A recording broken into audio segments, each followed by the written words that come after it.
well, if my organisation happens to have both, can I apply for both? And I asked that very direct question, and the answer was yes. So if that happens to be you, yes, not a problem at all. The fund is provided by Ceredigion County Council. So what that means is, I've mentioned that me and Deb may or may not have the answer to all the questions, and it might be that we're thinking, okay, something around eligibility or whether can I apply for this. There's going to be an email we provide at the end, and that email is not only where your expression of interest will go to, but it's for any queries you have. So anything we can't answer today, please send a direct email in to Ceredigion County Council to the Cynnal Y Cardi team to get your answer. It's a small team. They'll come back to you pretty quick. You know, they're very good. So Barry, can I just come in very quickly? Some of you may have heard I turned on the recording button. We are trying to record this. Whether it will work or not is another matter. But I have pressed that button just so that you're all aware that that's happening. Okay. Perfect. Thank you, Deb. Now, for anybody thinking, well, what are we focusing on today? Are we doing the communities one? Are we doing the business one? There's a lot of crossover, and most importantly, the application form's the same. So whether you're on here today looking in the communities, whether you're on here looking to apply for your business, the reality is the application form's the same.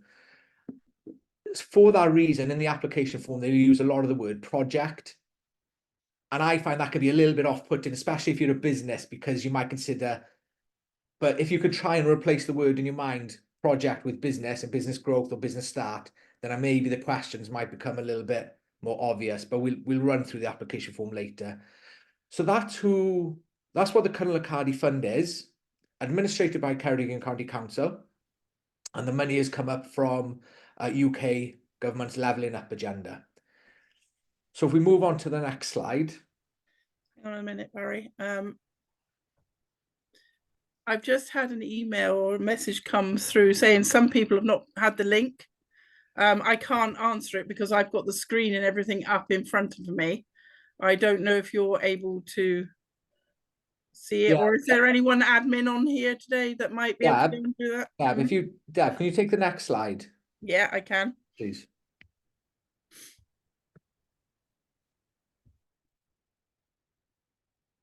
Oh, as in I'll try and have a look at it now, okay? So important dates, amounts, and claim. So what are we really talking about here? Well, it's just some of the things you need to know about the fund.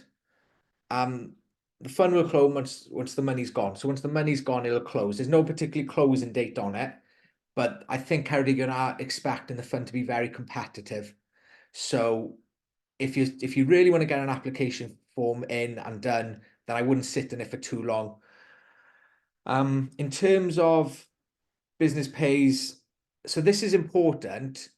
You pay out for what you're claiming for. So say part of it, you want to buy some IT equipment. You'll buy the IT equipment as a business or community, and then you'll claim it back. So you've got to buy it and then claim it back. They won't give you the funds to buy it. So that's important. And there's match funding of 80-20%. So that means when we talk about match funding, we're talking about the Cynnal Y Cardi Fund will cover 80% of the cost of the item or expenditure, and then you will cover 20%. So two important things to consider. You've got to buy it, pay for it, then claim back. And it's not the full amount, it's 80% of the cost if you're approved, okay? And again, just confirming there that all funds need to be spent by December 2024. If you're a new business, and Ceredigion County Council define this as starting after September 2022, a business plan is required. So if you're an existing organisation, if you're an existing business, then they're likely going to ask you to submit most recent accounts 2 years. But if you're a newer business, they'll want a business plan. Part of a business plan normally is some type of cash flow forecast. If you need support with business planning and cash flow forecasting, that's something to discuss with your advisor afterwards on more of a one-to-one, okay? Barry, we've had a question on the claim back. Is that the claim back after each item spent. Can you just read that question again, Deb? I'm not sure I entirely... Yeah, it says, is that the claim back after each item spent? Do you want me to answer it? I think Yeah, go on. If you're, yeah. I think what she's saying is after you've bought whatever it is that you've been granted, after each item, can you claim back? And the answer to that is we're led to believe, yes, you can. I hope that's what you were talking about, Sarah. Yeah, and it would be on invoice. So if you think about the invoice is the proof you paid for it, you get the receipt, you get the invoice. So it'd be on invoice. Yeah, good question. Just, it's a little bit small, but we haven't made it small on purpose. It's just at the bottom there, it says small grants available. So again, and this is the same with communities, which is the amount is 1 to 10,000 for newer business, newer communities, and then a business development for 10 to 50,000. So ultimately, if you're a new business, the maximum you can apply for is 10,000. So if that's nice and clear on there for you. So a process map, even though I don't particularly like a process map, we have done one. So you're at the workshop today, and we'll just go back, Deb. I think it's flashing forward a bit there.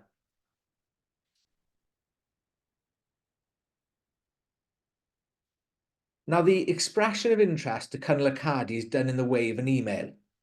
So if you've been on the Cynnal Y Cardi fund page, and again, we're going to send you all these links afterwards, so you'll have it. But if you've been on there, in about the middle of the page, it says, acting as your expression of interest, you need to email Cynnal Y Cardi a short description of what you plan to do, your project, and your planned expenditure, what you're going to ask the fund to cover in terms of the fund, so through the eligibility expenditure. And they want you to do that before you complete an application form. I think this is a positive for two reasons. Firstly, at least you know quite early on, and they can give you a sense of if they're looking to cover the expenditure you're asking for. But also, you don't complete 48 questions on an application form to find out that, unfortunately, they didn't like your expenditure to begin with. And that acts as your expression of interest. That's an email directly into Cynnal Y Cardi. They'll come back with yes or no, or have you considered? With that said, though, if it's a yes, then you should complete the application form. We'll come on to that in a little bit of what that application form looks like. Once you've completed as much of your application form as you can, of course, you don't have to come back to one of ourselves, whether it's myself or Deb, but we're happy then to review your application forms for you, just to make sure that, you know, as somebody neutral, step back from it. When we read it, we can give you our opinion of if it translates. Because one of the biggest risks, I think, when you complete an application form, you know what you're doing so well that sometimes you forget to put it down. You know, you know your business very well, you know your community very well, and you forget to put it in the application form. So it'll be quite handy if somebody can review that for you, and that's where we come in. If you're also struggling with any questions after today, not a problem at all. We can also go through that with you on a one-to-one then if required. And of course, you'll submit your application with all the supporting documents. There is a checklist for the supporting documents, so it'll give you a reminder of what you need to submit. That's sort of the route through to submitting. And then, of course, from there, it'll go to panel and it'll either be a yes or a no. So some of the allowable sectors listed is, I'll whiz through this fairly quickly. We've got advanced materials and manufacturing, construction, creative industries. It's all listed in the guidance, of course. Energy and environment, financial, professional services, IT, communication, life sciences, food, drink, tourism, hospitality, retail, health and social care. If yours isn't listed on there, I wouldn't take that as a, oh, okay, well, I won't bother applying then. I really want to apply, but I won't bother, because ultimately I would check first. But I think those sectors probably cover most of the ones that we'll find ourselves in. The next page then is just going to take us through some eligible costs. And then if I give you an idea, so I worked on the fund the first time it was out, which was just before Christmas in October. And I worked with, it was a really short window to get it submitted. So we'll go through some of the things that are approved and capital costs and revenue costs that were approved for those. So we've got experience of knowing what sort of went through. Now, if we look at the eligible cost here, when it says capital, just so we're all aware of what we're talking about, and I've put it there because it's in the guidance. Capital is ultimately, you normally find the sort of IT machinery equipment for your business. There's maybe one-off payments. Whereas in a moment when we talk about revenue costs, we're talking about more sort of maybe everyday sort of costs or marketing costs, those types of things. So that's the difference. You've got capital costs, which is more geared to machinery and equipment. And then you've got revenue costs, which is more considered a little bit more day-to-day, but it'll cover things more like marketing. So purchase of essential equipment or machinery. This could include adaptations, alterations, or upgrading existing equipment. So, for example, you might be going for a new oven. That's what it means. You just want to, because sometimes you see those words, you think, well, what's that actually mean? You might want to buy a new oven, sewing machine. We've obviously got 31 participants on here today. You'll all have a different idea of what you want to go for the fund for. But ultimately, that's the type of thing we're talking about there.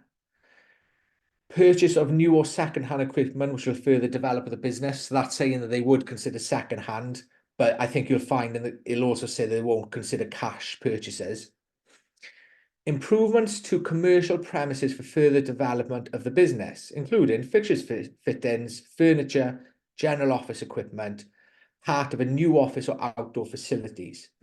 Now, this is quite an interesting one if this is something you might be doing, because in the ineligible expenditure, it states that it won't do repairs, renewals. So think about your project, your business, or what you're going to be doing, because there's a fine line between I'm going to fix and repair something in the office to what this bit is saying, which is improvements to. These are some more, improvements to. So we'll stay and continue, Deb. Where it says factory vehicles such as forklifts and commercial vans, I would definitely put an email in to check if you're looking to buy any of that. Changing of existing lights, heating to greener options. So you've got a premises and you're going to change everything so it's the lighting is more eco-friendly. That type of thing would come under it. IT and telecom hardware equipment if linked directly to the delivery of purpose. So my business is this idea and I need to do, so I had somebody that needed to do better photography, not because they were a photographer, just because they're going to be selling online and needs their own pictures and they have to look professional, of course.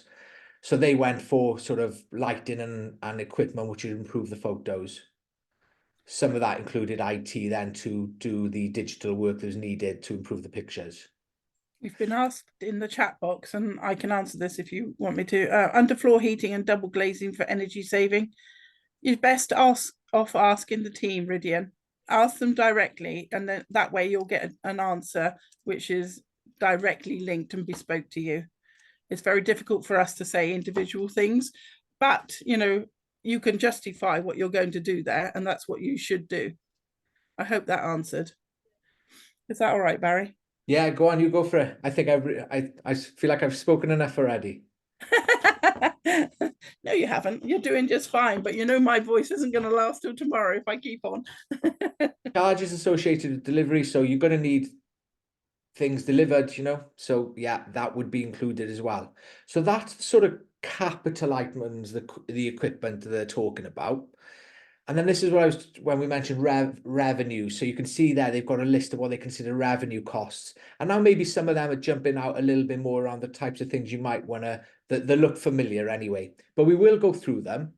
Staff costs including salary and contractual benefits, including existing posts and costs relating to directors and owners of the business. Must be a new post or service. So they will look at staff costs, but bear in mind, when we look at ineligible in a moment, they also say there's some staff costs they won't. So it can feel like conflicting information. But in this scenario, if you're creating a job, and I've used that term intentionally, we look at creating jobs later on, then they can cover the costs of that staff member or a contractor. So for example, somebody used a contractor, a marketing contractor, and that marketing contractor was with them for 6 months and that was fine. They would then help train them. You'll see this as training costs of how to use things like SEO. So to improve their own marketing going forward. A big part of the fund is to make sure whatever you request for in terms of expenditure through the fund, that it can become sustainable beyond December 2024. So even though the money needs to be spent by then, and you won't be able to spend any money after 2024, if you can demonstrate that your project, your business, for what you say you're going to do, becomes sustainable beyond that, because you've had the funding, I think that will add weight to your application. So for example, if you were to pay for a staff member with the fund, and you say that come December 2024, you're just going to leave them go because the funds ran out, well, you can imagine that's not going to look favourable, because we're talking about long-term sustainable. Actually, Training costs. Barry, I think you've part answered a question that's come into the chat box. For how long will they cover the staffing costs? Does this stop December 24? I'm going to repeat that just one last time, so that it's absolutely, hopefully really clear for everybody. No expenditure can be done after December 24. Anything you ask for, even if you ask to build a factory, which isn't eligible, by the way, but I'm just giving you an exaggerated example. Even if you ask to build a factory, unless you could build that factory by December 2024, they wouldn't do it. So even if it was a member of staff. So good question, but yeah, it'd have to be spent by then, okay? Purchases of advertising, licenses, social media. So that we're all talking about here, social media. We're talking about marketing, aren't we? Website development, e-commerce, marketing contractors. And you'll notice there it says fees of contractors and consultants. Specialist software. So it might be that you needed the digital stuff to improve the photos, or you need a new specialist software for a booking system. But it's all around growing and improving your business or your community. So it's got to have impact. And we look at them in a little while. Application form. Cost of venue hire, and again, it's mentioned it again, marketing materials and publicity cost. Item purchased with a credit card are eligible. If we move on, we're coming on to the eligible costs now, and I'm just going to read this out sort of almost word for word. I appreciate we can all see the screen. General revenue costs such as staff costs or any other taxes, hire purchase, lease purchases. Hire purchase, lease purchase, the company doesn't own, they're just leasing, so they're not going to pay for that. You'll notice there's staff costs, which might feel contradictory to what we just looked at, but there we're talking about staff costs, possibly the existing staff you've got, or certain costs that wouldn't be covered. So staff lunch, for example. They're not going to purchase cars. They're not going to do general repair and maintenance of costs of commercial premises. So you can see it can be a fine line sometimes between what's eligible and what's not. It's talking about fixtures and fittings and general office equipment. It's not going to cover contingency fees and costs committed to. This is an important point, so I'll read this again rather than skim over it. Contingency fees and costs which were committed or spent before the offer of acceptance grant. What we're saying there is that they're not going to, anything you spend before being approved, they won't cover. So you can't claim for something you'd previously bought. You have to be approved and then spend the money. Barry, can I just come in there also? If you put in a cost which then goes up, so if you put £200 in for a website, cheap website, but if you put that in, then and you go back and you find your website is 500, they're not going to give you any more money towards that also. So just bear that in mind, okay, when you're putting your costs in. Lovely, thank you, Deb. Working capital costs, so that basically they're talking about stock, rent, rates, admin, and when they talk about working capital, they're not going to give you money to go on those items they mentioned and just to keep in the bank, just to use as and when required, of course. Costs of work being carried out, such as legal statutory requirement, so planning or I'm not even going to say, you can see the word, I can't pronounce it, but there's a good point on planning permission there. And that's, again, maybe linking back into your planned expenditure, that if you were going to have a project that requires planning permission, bearing in mind I've already highlighted the money needs to be spent by December 2024. If you need to go for planning in order to do whatever you plan on doing, you need to consider whether or not there's a realistic time frame for you. Because when we come to the application form in a moment, the first 1 or 2 questions really are around you providing confidence to the panel that you can not only explain what your project is, but you can deliver it. That'll become more obvious in a moment. So do think if you need planning at all, then while it won't cover the cost of it, if you need to go for planning, what's the time implications on that? If the business is VAT registered, then VAT is ineligible. So VAT is ineligible. I won't need to add on that. Catch purses will not be considered. So I mentioned that earlier. And items purchased, and it's just mentioned again there, through lease, hire purchase, extended credit agreements will not be considered for grant funding. So that gives you a sort of flavour, but I suppose just to highlight, I appreciate that hasn't, again, 31 of us on the webinar, well, 33 of us on the webinar today. It's not really getting into the nitty gritty maybe of everything all of you might want to apply for. That's why the expression of interest, that first email you send in, is quite important to explain to Cynnal Y Cardi, this is my project. These are the costs I'm asking for. If they fall under the categories of the eligible items, then you should be okay. Cynnal Y Cardi, that, as I say, they're a small team, but they will just come back with maybe a yes on this one, but no, not on this particular one. So remember to send that in and ensure that you put down everything in there that you're going to include in your application form, because you don't want to not include it in the initial email to then effectively include it in your application and find out that, yeah, it wasn't eligible and I should have checked to begin with. The procurement, there's a procurement table, and I'm just going to explain a little bit about procurement because it can be a word sometimes. I think, well, what's it actually mean? But what it means in this sense is, if you're going to buy one item between 1 to, well, just under 5,000, you need one written quote. Consideration of local supplies are part of the process.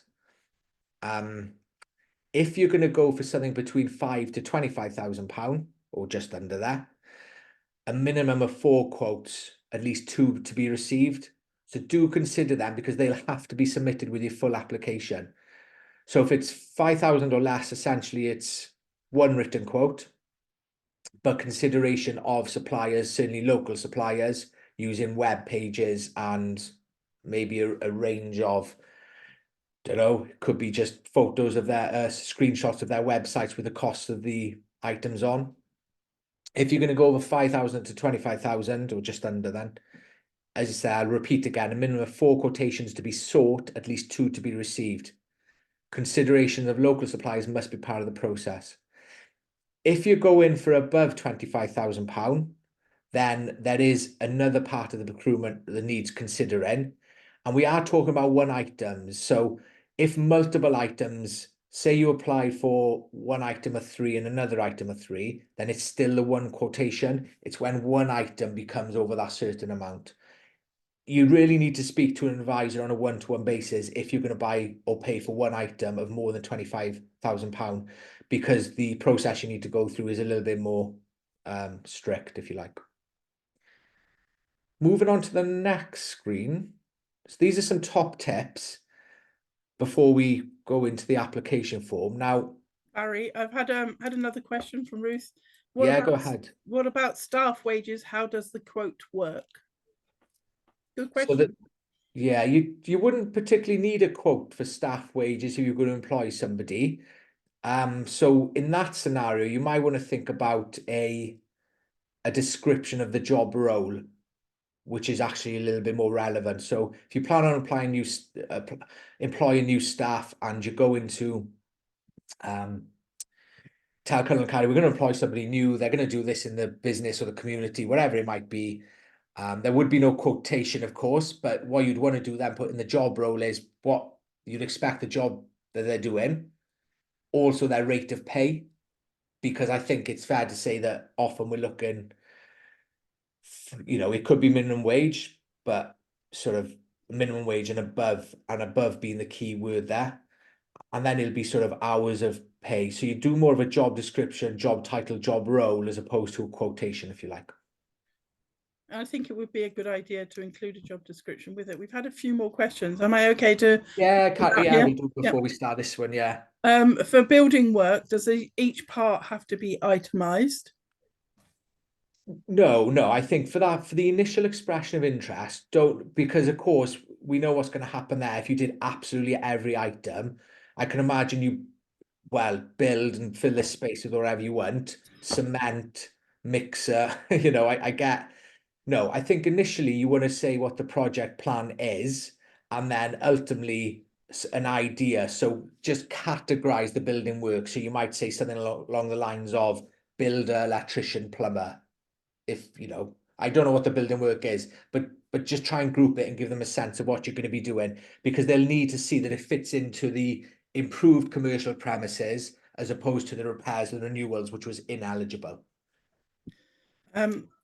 Thank you. Can it be pending planning permission granted, i.e. if you don't get it, then the application for Cynnal Y Cardi fails? No, that's a really good question, and it was raised on the day when me and Deb were there. And I think if planning's required, then what you're going to want to do is, in your expression of interest, it was suggested that you put down planning's required and it's being sought, and it's all on the basis that you know that the completion needs to be by December 2024. With that said, though, you're going to certainly want to start thinking about who you're going to approach for that planning, whether you're going to use a planning agent, whether you're going to go directly through Ceredigion County Council, for example, if planning is required through them. So yes, you can still submit an expression of interest explaining that, subject to full planning being approved. But really consider your timeframes for that December 2024. That's great. I actually had someone last time that did that, and they are going through the planning now, but it is on the fail safe that if they don't get it, they don't get the money. That's all the questions at the moment. Thank you everyone for your questions. Lovely, thank you.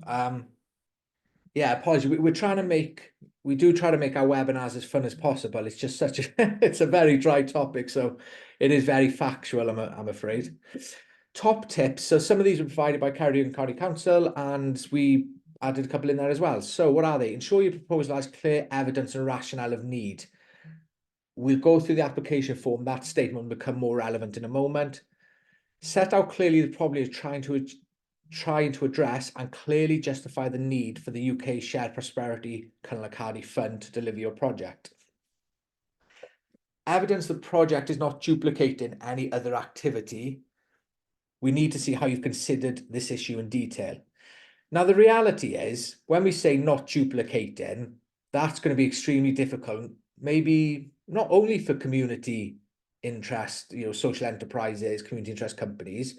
That's going to be difficult, and it's going to be difficult for businesses as well. And there is a question in the application form on it. And I'll give you the same advice, but in a bit more detail then, which is, if you are duplicating something or there's something similar, there's no point pretending there's not, because most of us will probably know. If you're a cafe, for argument's sake, in a town with 5 other cafes, and we live in that part of the world, don't we? With tourism, then the reality is there are going to be other people doing the same thing as you. But the important thing in your answer would be to demonstrate how you'll be doing something new and different through the Cynnal Y Cardi Fund. So yeah, okay, there's people similar to me, but actually my idea is, or our idea is, if we're awarded the fund, we want to do this, and this will make us different because. Additionally, set out clearly the need for the Cynnal Y Cardi Fund to deliver the outcomes and outputs. That we'll come on to in a moment because it's in the application form. The application also has a checklist. Ensure you go through the checklist prior to submitting, because if you don't submit everything, your application could be rejected. And you may think, well, that's not the end of the world. But if it's going to be competitive and the panel don't meet every day, they might meet once a month, for example, your application might get delayed for up to 6 weeks because you didn't submit something you were meant to with it. So do have a look at the checklist and make sure that you've got everything ticked in the checklist to say you're submitting it all. Answer the question. I don't think I put the exclamation mark behind that, but either way, try. It can be tempting sometimes when you do an application, and I'm sure many of you would have done this, you know, in your businesses, in your community. It's easy to go off in a different direction and start answering your own question. Answer the question, have a think about what the Cynnal Y Cardi Fund wants. So for example, and I've just got it here, so I'm sort of reading from my other screen, so bear with me just turning. For businesses, Cynnal Y Cardi 1-2, boost the Cardigan economy, support business and label employment. Support new entrepreneurs with their business startups and aspirations, support existing businesses with their growth plans, facilitate and support the social enterprise sector, build resilience and knowledge. So that falls under the business guidance. So you're going to want to be talking about those things in your application, because those are some of the things that are key. They're in the guidance. This is what the fund is going to do. It's going to help Ceredigion boost its economy. So if we don't talk about these things within our application, and we're only talking about the things that we want to do as organizations, which is natural, by the way, that's how most of us would answer certain questions. But you want to think about it as a whole answer. It'll benefit our business, but it'll also benefit. So I just read to you, those are under local business support. I'm just going to read the community ones for anybody who's got a community interest today. And it says support and engage local people, businesses and communities to deliver sustainable yet innovative solutions. Pilot new ways of working, enable communities to invest and restore community spaces and relationships, creating the foundations for economic development at neighbourhood levels. So for anybody that's gone through the guidance, you would have seen those bullet points in the guidance. So make sure you tie your application into the bits that you can help with, your organisation, your business can help with. Answer the question, but think about it as a whole answer. Post-award evidence may be required to prove outcomes. I put the word maybe. I think it almost certainly will. Anybody that was successful in the first round of Cynnal Y Cardi, those businesses and organisations got invited to a meeting with Ceredigion County Council to understand how they'll report their progress and to provide evidence of their outcome and outputs. So there will be follow-up. So it's important when you select your outcomes and outputs that you select something that's realistic and you feel is achievable. So those are just some top tips. With that said, sorry, go on, we have a question come in from Emma. Go ahead. Sorry, apologies.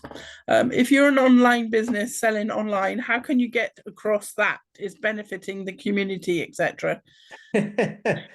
That's the task, Emma.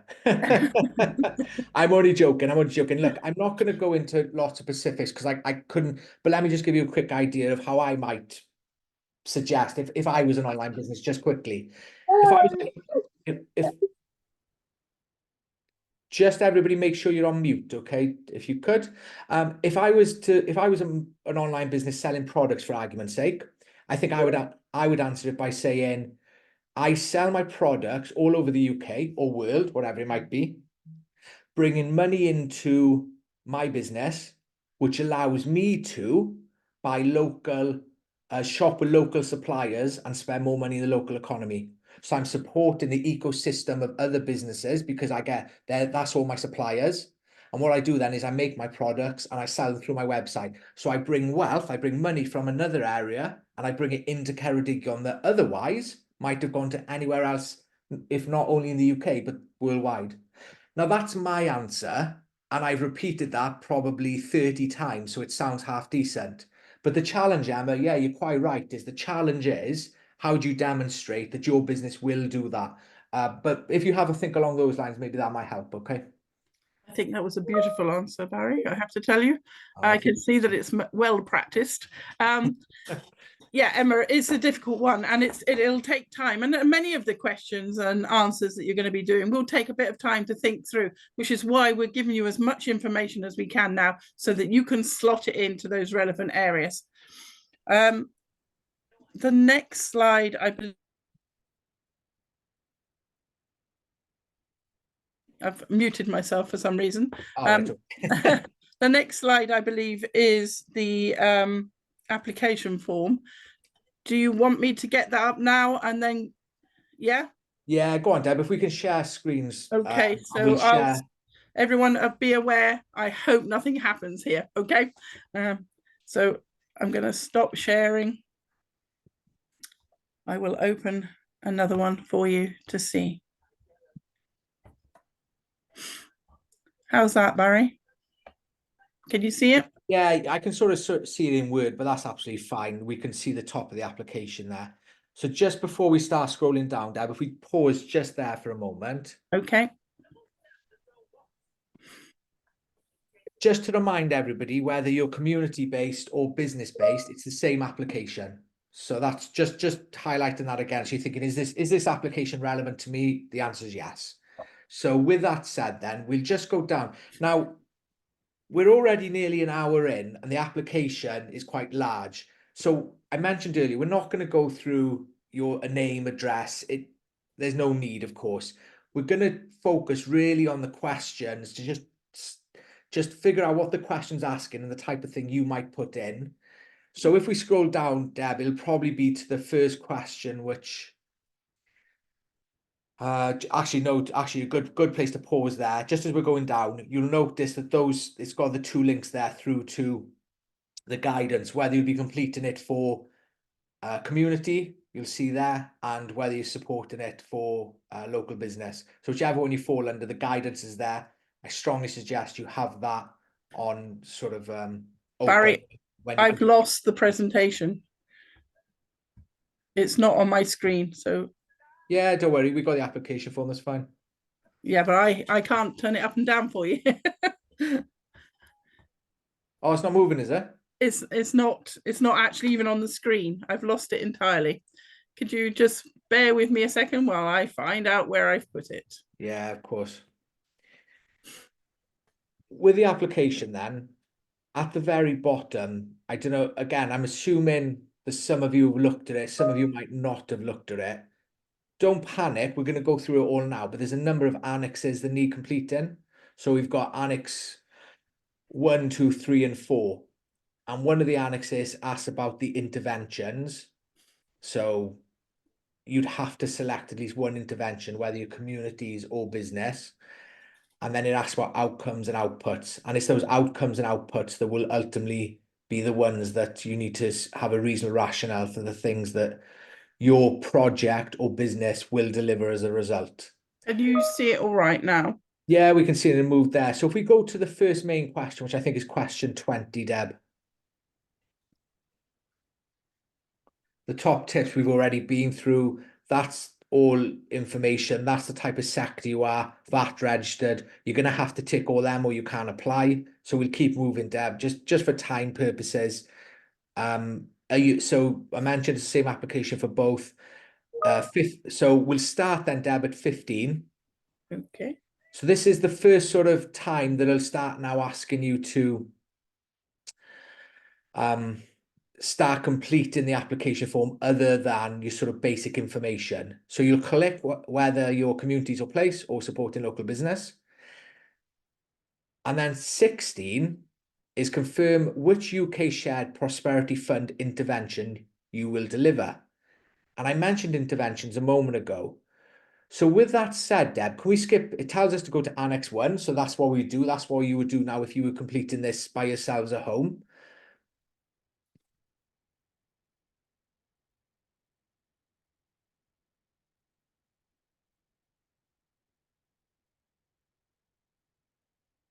The anticipation.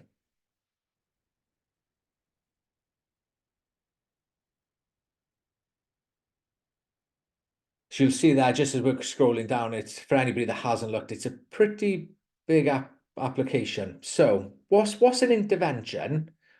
Okay, firstly, notice that it says communities in place.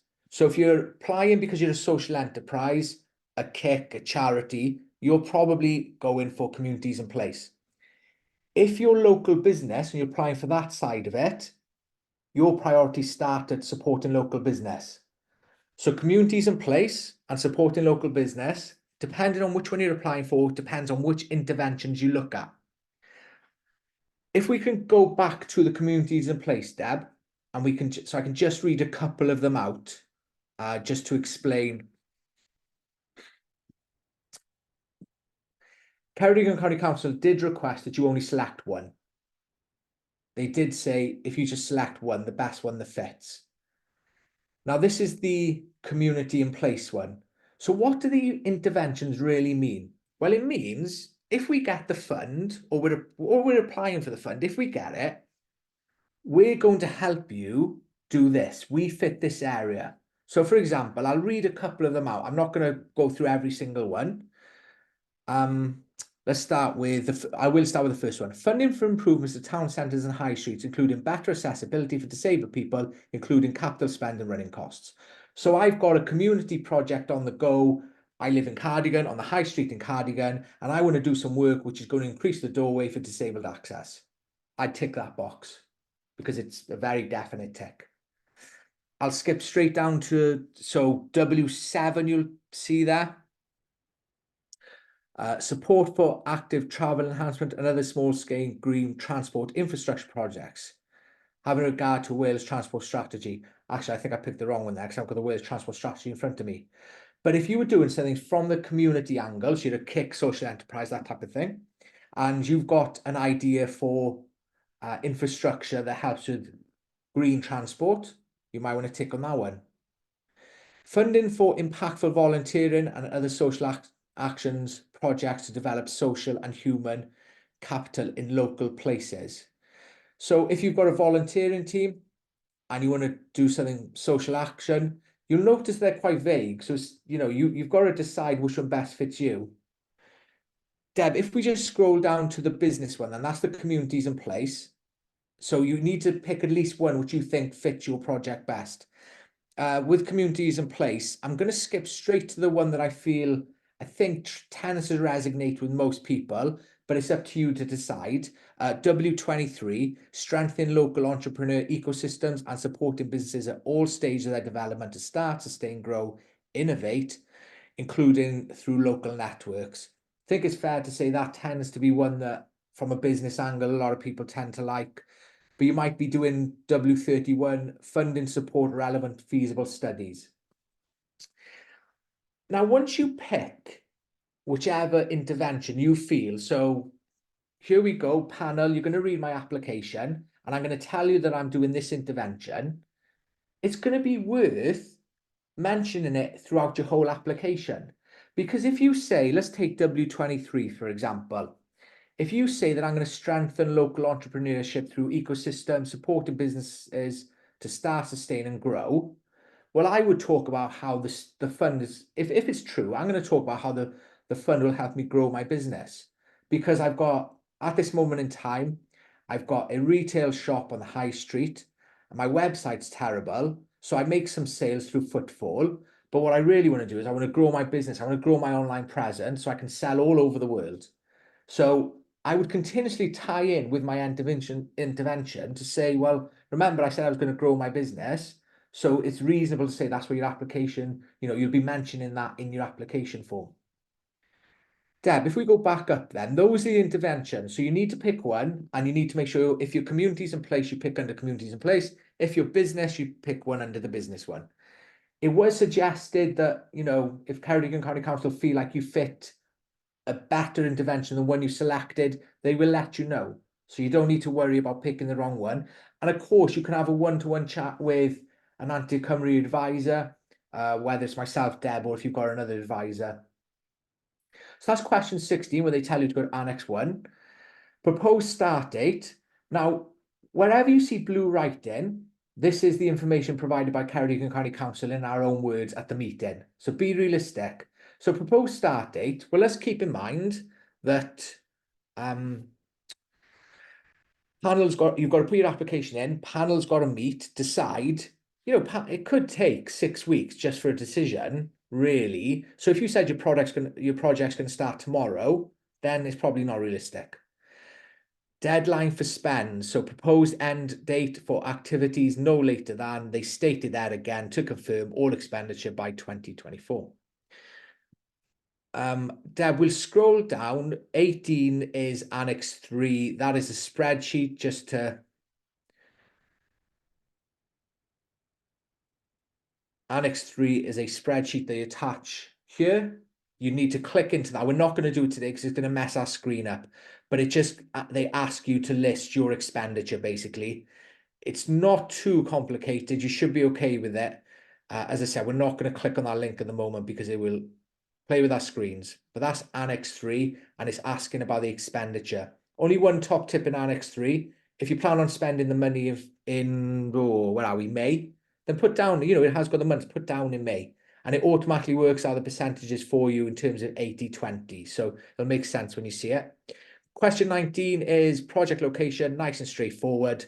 And now we're into the questions. So the first question is, what are the specific activities that will be undertaken as part of the project? So I'm not going to necessarily read out what's on there. I'll say it in a slightly different way.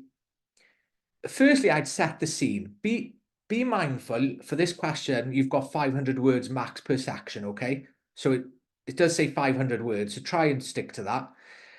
Okay, what specific activities will be undertaken as part of the project? Do an introduction to you and your business or your organization. Give a little bit of a background of who you are and what you're about.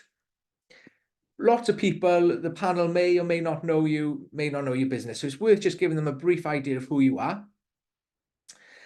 And how will the project help you develop your business? So ultimately, if you were to get the funding, how is it going to help your business or organization? What is it going to allow you to do? And remember, if you said in your intervention that I'm going to grow my business, how will it allow you to grow your business? It says be concise as possible. Be really clear. Be really clear about who you are, what you want to do, why you need the certain expenditure to do it, and what you do with that expenditure. And what will that allow you to do, either as an organization for greener spaces, for argument's sake, within the interventions, or I keep bringing it back to the grow your business one because it's an easy one, but it's in the interventions again.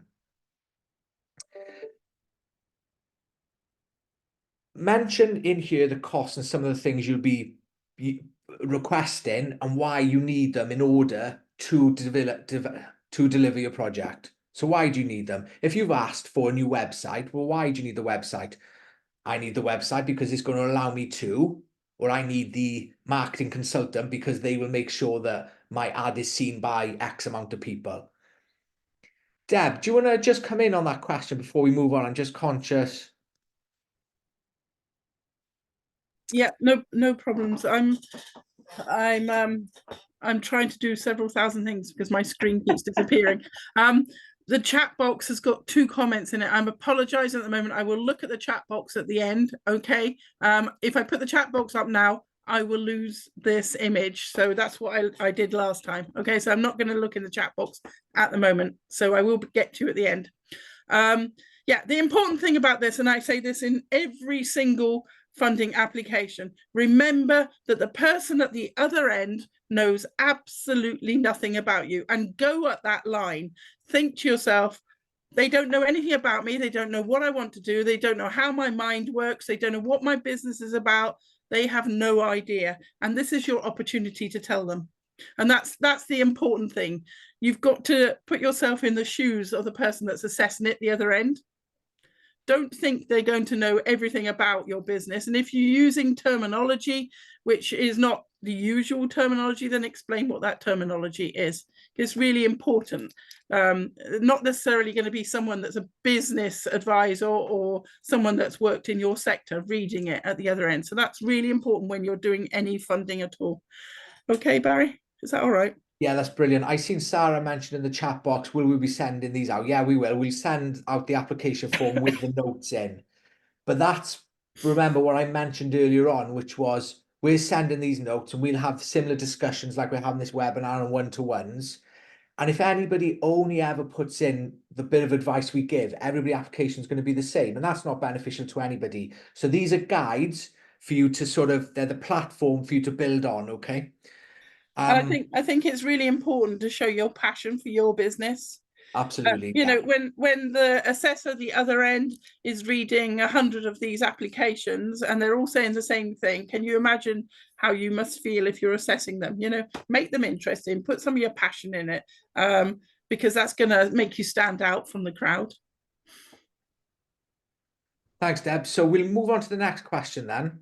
And the next question really is, well, I'll read it out and then I'll explain, because 21 and 22 are very similar, but we'll start with 21. Describe the resources, e.g. staff, the project will have to deliver the activities. What experience do they have in delivering this type of project?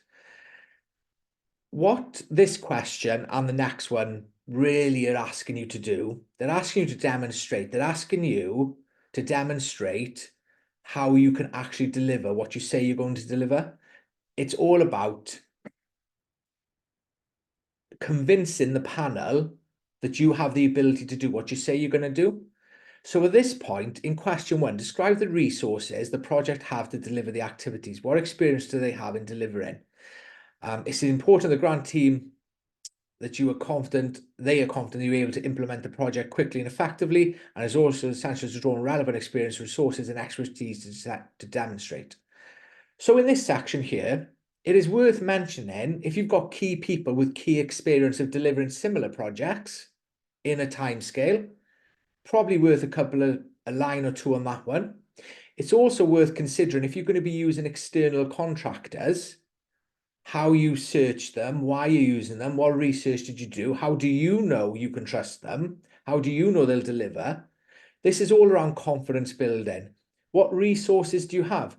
You may already have some equipment, space, capacity that actually allows you to do your project, to implement it fairly quickly. So mention that at this stage. It's all about confidence building. What contractors will I be using? Maybe you're employing staff with the skills who you're going to draw on. So it could be, even if you were looking to buy something, I mentioned the oven earlier, and we'll go with that one again. If you were buying the oven, is it somebody you've bought from before? Is there any chance they'll leave you down? Does it come with any warranty? All things just to convince that you've done your homework, you've got the skills and experience, or your team have, and you can deliver what you say you're going to deliver, most importantly, by December 2024. I would also draw reference to any planning required in this section, okay? Now, question 22, how will the activities be delivered? It's a very similar question, really, and you'll notice that I clearly identify these steps taken to implement. And me and Deb had a bit of a chat about this earlier. I don't know how free you are at the moment, Deb, or if you're tied up in messages. But No, I I'm here. think, are you there? Yeah. Yeah, yeah. So I think because it's going to be a lot of duplication from the answer you just give, you're now going to explain the different roles that each of them have to play in delivering your project. Now, it might just be you involved, and that's perfectly fine. That's not a problem. But it's just in question 21, explaining about your background, skills, and experience and how you know you can deliver. But if you've got a team around you or using contractors, when you get to 2022, if you're going to be expanding a commercial premises, it's that you've worked with the various builders before that you're getting the quotes off, they've got a great reputation, or the supplier you're using is on Trustpilot, and it's about what steps they'll have to make sure that you get your project from, I'd call a spade in the ground, I'm building a house.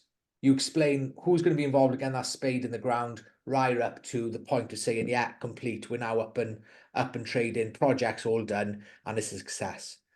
So those two questions are really around giving the panel the confidence that you can basically deliver what you say you're going to deliver. That's 21 and 22. Anything to add there, Deb?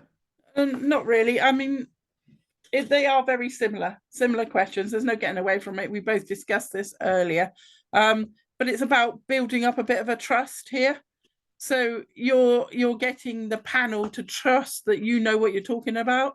So do your research, identify the appropriate people or contractors, whichever it is you're going to do, and put that information into here.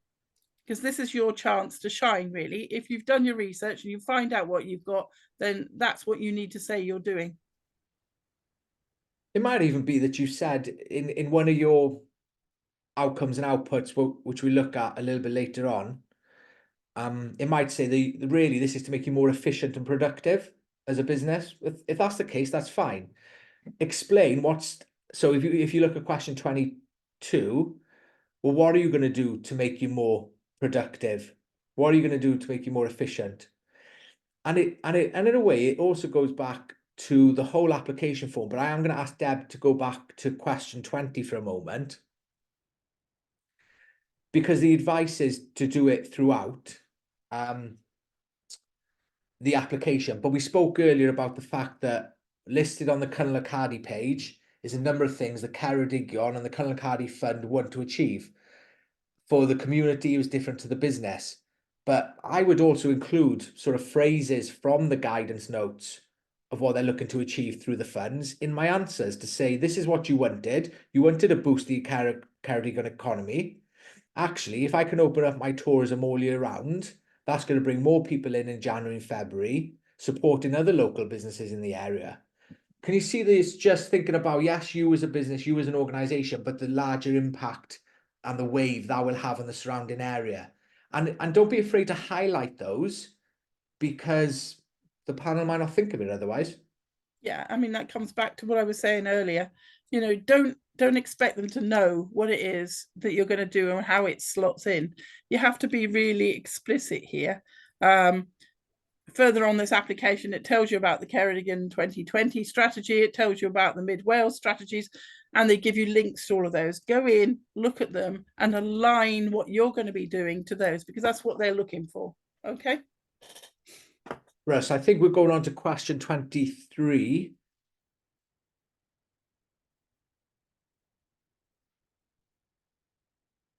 Yes, it was. So, where will the activities take place? This is a relatively, if you think about this question, it's relatively, it's a straightforward one, I appreciate. So, where will the activities take place? And we might say at home or in my business. Actually, though, you want to give yourself every possible chance, every possible question to really, even if it's repeating some things you already put. So let's just read out the blue bit we've got. Is this a current location that the business organization already operates from? So it could be, and you're expanding the premises or changing something in the premises. Or is it a new location? So you've actually grown your business, you're moving to a new location. Is planning required? We've spoken about that quite a lot now. Do I have permission to use the locations? They're quite important. And you could answer those. We'll just pause there for a moment, Deb, on this. If we go back to 23,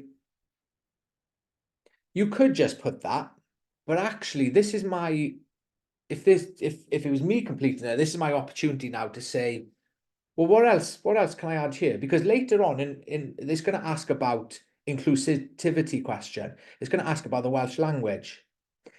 So all of a sudden, where my activities take place? Yeah, they might take place in my existing premises. And the new layout I'm going to ensure is absolutely wheelchair accessible. And the location is going to be improved because I'm going to be doing bilingual signage. Now, the list could go on. It really depends on your organization, your business, or what you plan to do with the money and what you're requesting to pay for.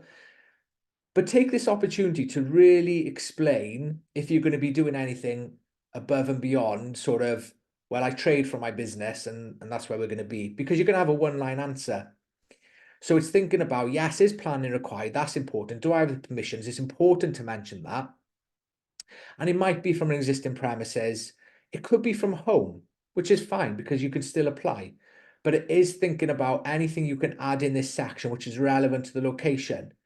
Because you might also, it says, where will the activities take place? Well, it'd be easy to limit your answer to my home or my place or the actual place I work from, which is the business or organization. Where is that business or organization located? Because it just says, where will the activities take place? Yes, it's talking about directly related to what your project idea is.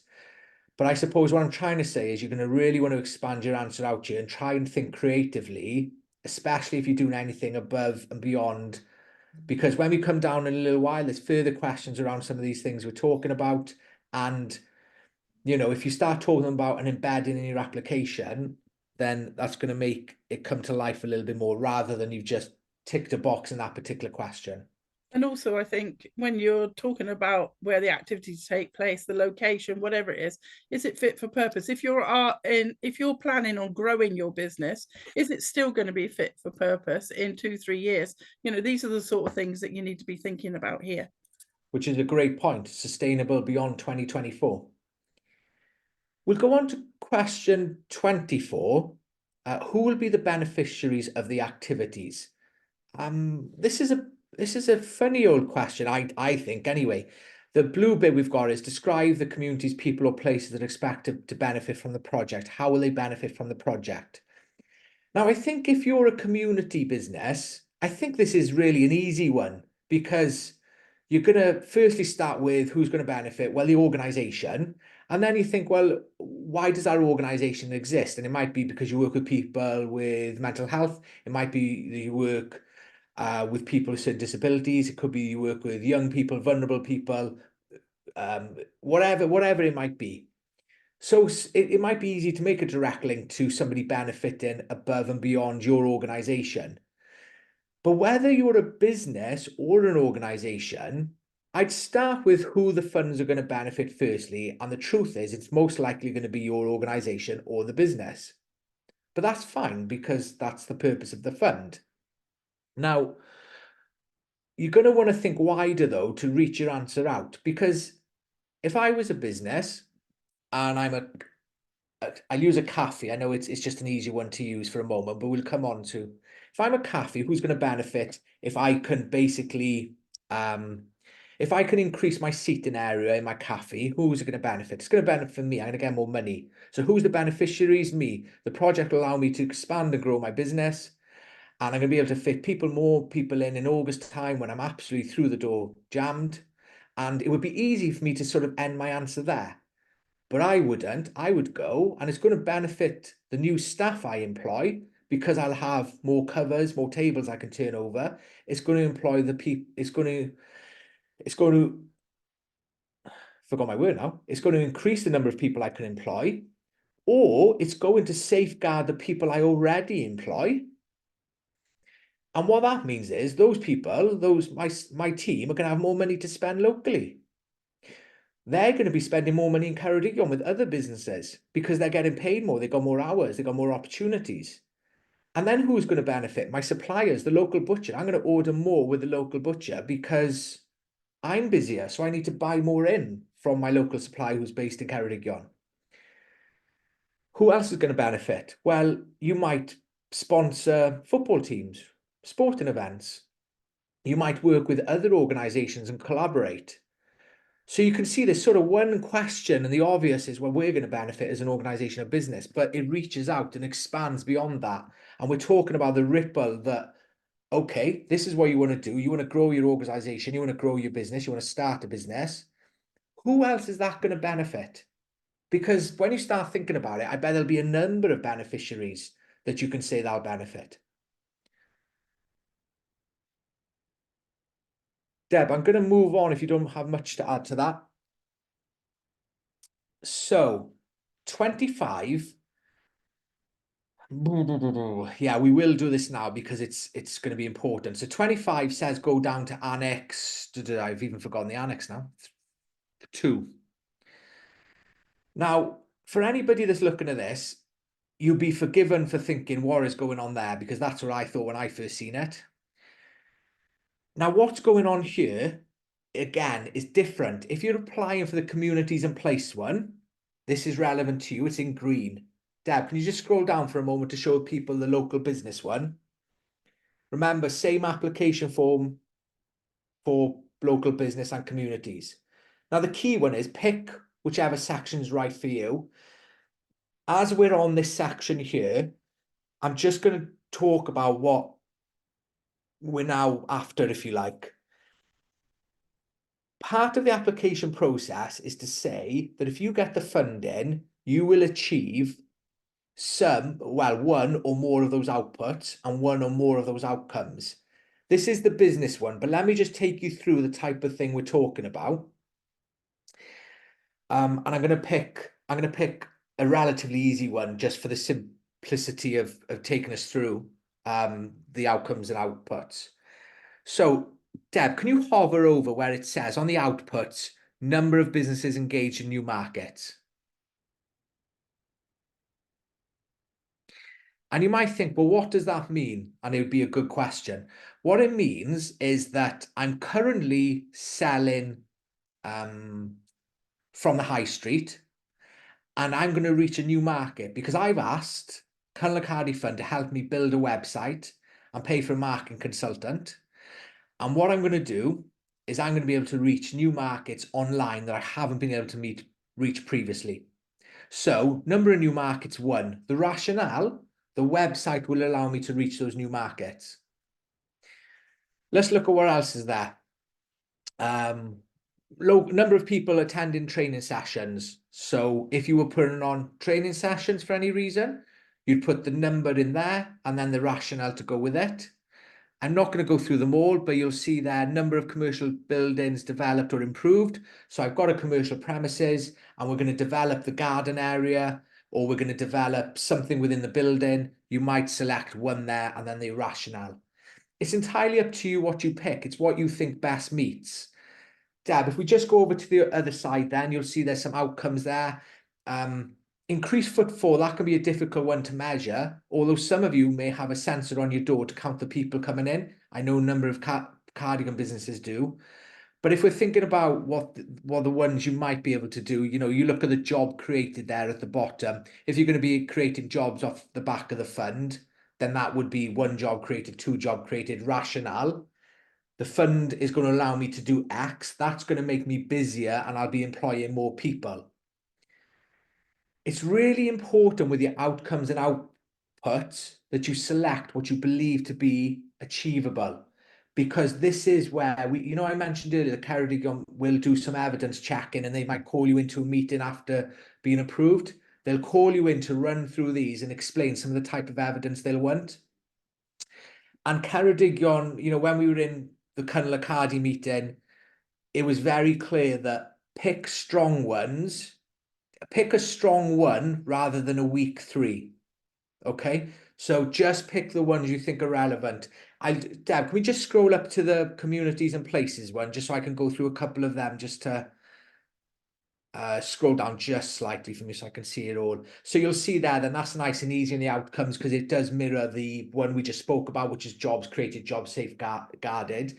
But we'll flip over the other side to outputs. So if part of it is your fund is to lower your carbon emission, number of low or zero carbon energy infrastructure. So if that was something you're going to do on the building, for example, number of trees planted, if that's part of your project and the direction you're going, then if part of the project you're doing is to plant trees as part of your community, then that's nice and easy because you can count the number of trees. Let's not overcomplicate it. Again, though, same advice, whatever you pick, just make sure it's achievable and it is what you're going to do, because they will check the other end of post-award, okay? So that's Annex 2. Again, on an advisory level, we can talk to you one-on-one and have a conversation about that. You'll see there's 2 links. And the 2 links in the application form take you through to explain in a little bit more detail about what each of the outputs and outcomes mean. So if you're unsure and you don't want to wait for an appointment, or you're not going to speak with us again for any reason, then you can click on that link and it explains to you in more details what the phrases mean.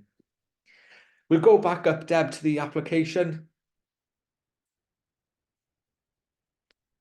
And we were on question 26 now. Have you considered any other avenues of funding? Would the project be able to proceed without the Cynnal Y Cardi Fund? This one is quite straightforward, really. Have you considered any other avenues of funding? And if you have, what happened? Because of the questions there, I would suspect they would like you to have explored if there was other avenues of funding available. What do they mean? Well, they might mean for a business loan. On the community angle, it might be a little bit easier to say it's more difficult to get business loans because we're a community account, or because of the way we're set up from a a committee point of view or a trust or a membership, that lending is not allowed. So that might be easier to sort of go, well, doesn't matter because it's not an option really, lending. For a business, it might be more difficult, but unfortunately, you know, I think we do know that even business lending has become more complicated, and there's various barriers in the way. So, you know, some of you might have experienced that. So mention it here if you have. But yeah, the question again, this is we're going to move on from here because it's such a question to you and your organisation. Have you considered other avenues of funding? Would the project be able to proceed without the Cynnal Y Cardi funding? I suspect, though, the right answer, not that I'm telling you what to put, of course, but would be no, because they would say, well, go and get the other funding if you can. But again, that's not, you know, that's for you and your organisation. The next question is, and we're not, you know, I'm conscious that we've hit now 10 to 6. We're 6:30 finished. We have got a number of questions to go. So we're not going to click on the links you can see in the next 2 questions, but I'm going to explain to you what you need to do and why you're clicking on them, okay? So question 27 is, what key challenges and opportunities will the project address as outlined in the regional investment plan? Now that link takes you through to the regional investment plan. And in there, if you're a communities project, if you go to pages 18 to 16, if you're a business project, you go to pages 17 to 23, it states within that plan, what the key challenges and objectives are. I think the best way to answer this is for you to look through the challenges and opportunities for your relevant pages that are unique that are for you, for your community or business. So once you find a challenge or an opportunity, I would copy and paste it into my answer. Again, I'm conscious that we're advising 30 odd people here today to do the same thing, but I think it's helpful for you more than anything, even if you want to end up deleting it, but I think you should leave it in. And then you should copy the challenges and opportunities in. So for example, I can't think what one of the challenges are in there now, but if one of the challenges, your project, if it's helping address one of the challenges, that's a challenge I'd pick. Deb, just confirm for me, if we click through this link, we're going to mess things up, aren't we? So I don't click in if we're going to... Yeah, it's going to disappear off the Yeah, screen. fine, okay. Click on the link. There'll be a list of challenges and opportunities. Copy the one that resonates with your organisation or your business, and there will be something. Copy it in and explain how you will address the challenges and opportunities that you've pasted in within the investment plan. So how will you help tackle a challenge noted in the investment plan? And that really follows on to question 28 as well. So Ceredigion County Council do have a boosting Ceredigion economy strategy. The link is there also. And what they want to know is, they want to know how your activity aligns with and supports the Ceredigion economic strategy. And again, I would go in, there's going to be 4 areas. It's going to be people, places, enterprise, and connectivity. And I would go in and pick the relevant statements out that you feel that your organization links and aligns with, or your business links and aligns with. Copy that particular principle, copy it, paste it in your answer, and then explain how. So this is how we will align with what you said in the economic strategy for action boosting Ceredigion plan. If you think along those lines, you're not going to go too far wrong. But again, if you could think above and beyond the sort of conversation, well, the advice we're giving now, then that's going to help your answers stand out. Next one, 29. And we mentioned this a little bit earlier, but what steps have you taken to ensure your project will not duplicate existing provision? So show you've done your research and your competitors. We've put competitor analysis. You don't necessarily have to do one, but for anybody that's a bit unsure, what's a competitor analysis? What organization or business is like me around this area? That's all it means. But it's going to be good for you to know when completing this section. If they're similar business organization, what makes you different? Some people call it a unique selling point. I think it's difficult to be truly unique if we're being honest. Some people, when they complete this section, they'll say to me, they don't really want to put down that they are like anybody else, because that's not what the question wants. I think we need to be realistic. Most of us, we live, this is a Ceredigion grant, so we're living in Ceredigion, or our business or organization is based in Ceredigion. Most of us know our surrounding area fairly well. We know other organizations and businesses exist that duplicate all over the place. So absolutely, I'd tackle that head on in this answer. I'd say, look, there is other businesses and organizations like us, maybe at times a similar service or product at times. However, we're applying for the funding to achieve X. That X is what you want to achieve, and it links in with the Ceredigion strategies and their aims that you found earlier on. And it's going to make you different and allow you to open up, expand, grow. I'm using all these sort of overly used buzzwords, but you can see the direction I'm going, because you do need to then say how it's going to be different. Yeah, You it's do all need about creating that added value, isn't it? Yeah, but I'll leave you jump in. Yeah, go ahead. Yeah, it's all about creating that added value for your customer. What is it you're going to do that is just slightly different or better than someone else? Like Barry says, I don't believe there is such thing as a unique selling point. I think that word is overused, but you will know what your selling points are going to be. You'll have thought about them, you sit down and work them out, and that's what's going to give that added value to your business. And that then shows that you're not necessarily duplicating. It's as simple as that. But I say it's as simple as that. It's going to take some thinking. So it is quite a difficult thing if you've never done it before, but you can do it. I know you can.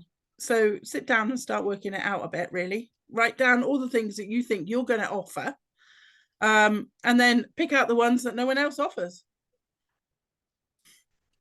Well, thank you, Deb. So this section, if you're an organization offering a service and you're offering that service because it's not available, that's going to be a lot easier for you to answer than a business who's going, well, there's no other businesses that make this product.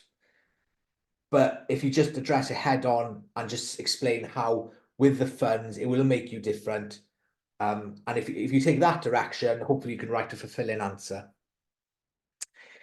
Question 30, describe what need and demand you have for the project. What engagement have you undertaken with local stakeholders and the community to form your application, and what support you have for them? Please include any letters of support. I'm going to read out the blue bit, and then I'm going to answer this differently based on whether you're a community or whether you're a business. So the blue bit, who are your current customers? Target market, use data evidence. Yeah, okay. Let me just now put a slightly different spin on it. If you're a community, you might be able to provide need and demand, because you might have been in a position where you've had to done a little bit more research for other grant applications, for example, or because actually you need to demonstrate to the board or the members or the trustees. So you may have this type of information. It might be a little bit more ready available.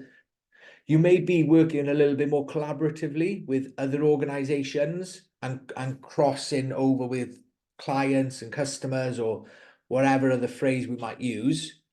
So you might find that it's a little bit easier that you're already working with other local stakeholders. Because what do stakeholders mean? Well, in the sort of third sector world, I could be a stakeholder with Antia Cymru, Ceredigion County Council could be a stakeholder. So from a community and an organisational point of view, this can be a little bit easier to answer. If you've had letters of support from other organisations, or you've had letters of support from possibly even, you've kept data on client feedback and so forth, then this is all relevant in this section. If you've had support for the new project or idea, that's absolutely even more essential to include in this section, because not only have you had past support, but you've had new support for what you're looking to do.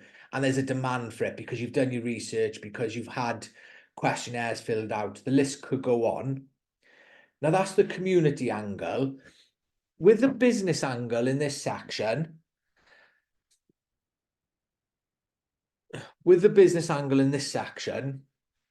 it can be a little bit more difficult, but this is what I would do. We're talking about what need and demand. Well, you may not be so collaboratively working with other organizations, but you might still be. You may have something like me. So say you sell online, or your tourism or hospitality, or you sell things online, you may have Trustpilot, Google reviews. If you do, at that point, I would copy and paste it in here, the link. And then I would explain what, if you were to click into the link, what you'd see. So that could be positive reviews, customer feedback, had a great time at the accommodation, absolutely brilliant, 5-star on Trustpilot, or whatever other reviewing site it might be that you use. I would include it here. I would also think about, if you're a business, again, it's a little bit more difficult to sort of have, but if you've got customer reviews, if you do work with other organizations who use your business service, then to include the support here, particularly if you've got any support in emails or letters. Yeah. Deb, do you want to come in by that? I was just going to come in and say, if you're a tradesperson, you may well belong to a trade association as well, which states that you're of a level, that you're trustworthy, all those sort of things. They're definitely worth including within this. There are such things as institutes of master leather workers and things like that. That's the sort of information that you need to do here. Because again, what you're doing is you're engendering that trust and confidence in your ability to do the job. Now, really depending on the type of business you are, let's say for argument's sake, you're a crafts business and you stock other crafters' items in your shop. Yes, on a commission basis, you can think about the need and demand there. Well, where would all those people be selling from if you weren't there? So that could demonstrate need and demand, for example. You could also say something along the lines of, if you've had customer feedback that sort of has a strong wave of, we really wished you did this as a business, but you haven't been able to, and you're asking the Cynnal Y Cardi Fund to fund expenditure would allow you to do that activity, that would be important feedback to include here.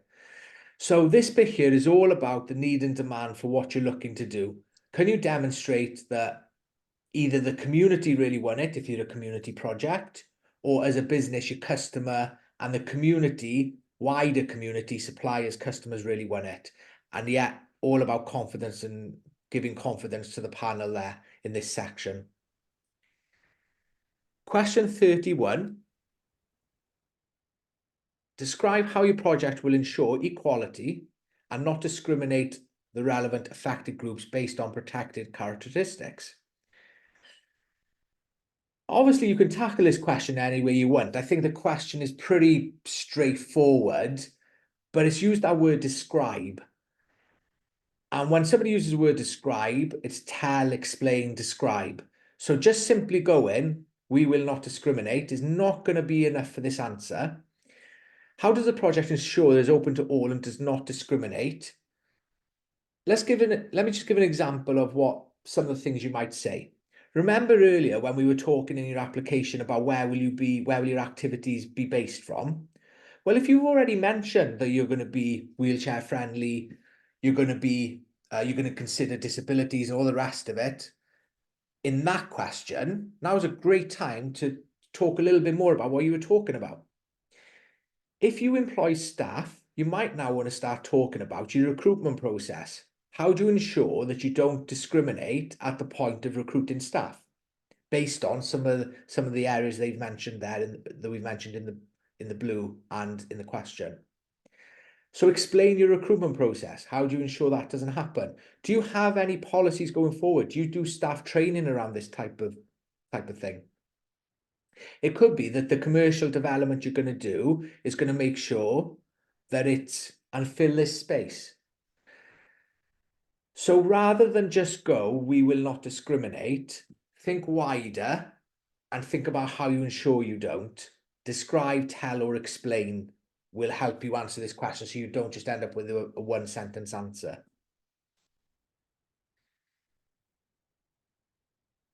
If your business or organization has a wider impact on the community, and it does, most definitely organizations do, and whether you feel like your business does or doesn't, even in a small way, it will. If you could widen this answer out to address how you are seen. So it could be the way you do your advertising, your marketing. There may be something about having a disability confidence logo on your site. There may be small things you do that you can't think about now, but when you sit down and have a think about it, you may be actually doing a lot. Mention it. And if the new project that you're doing, if where you're spending the money as a point of being approved a grant, that you're actually going to really take this into consideration, make sure that you include that as well. Question 32. Now, with question 32, I'll read it out. What effects will the activity have on the Welsh language? And are those positive or negative? This is what I think with this question. If you're going to answer, it'll have a positive effect. I would have thought at some point in your application form, this would have already come up, because you might have already spoke about bilingual marketing. You might have already mentioned happy siarad Cymraeg, which is just going through Cardigan at the moment in terms of we've seen all the posters everywhere. So you may, and this is what I mean about, if you now give us a really big answer, Cynnal Y Cardi, a really big answer on the Welsh language, but you haven't mentioned it in any other question, it can seem a little bit out of place. So if it is something that, as part of the fund that you're applying for, is going to help you develop or give confidence to staff or customers or people using the service that they can speak Welsh bilingually, or you'll be communicating that way, then it's probably going to feed into other answers at some point.